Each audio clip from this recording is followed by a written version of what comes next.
Where do you put your magic dust or your fairy dust? I get asked this question a lot. Knock it around a little bit, okay? Then tap it. There's some in the cap. There's more in here, right? We're gonna go from the cap first. I use our double-sided concealer, okay? Brush. So I'm using, there's a fluffy side and there's a little bit more of a compact side. We're gonna use the fluffy side. I'm gonna go in the cap, just a little. You're gonna feel here, this is a bone in your face. You're gonna put it here, dot, dot, dot, and we're gonna go under the eyebrow. So we're kind of going in a C shape. Then you're like, well, you've got dots on your face and that looks a little weird.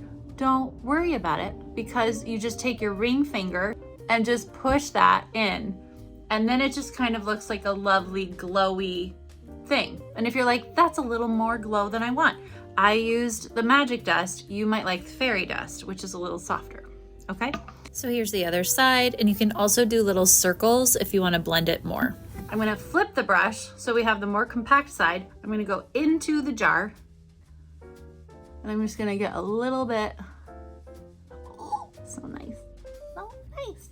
And that's gonna open up the eyes, make them look a little more awake, and add some fun to your day. That's it, that's all you have to do. Isn't that fun? And then you have this lovely like glowy situation that's delightful. It's magic dust. Okay.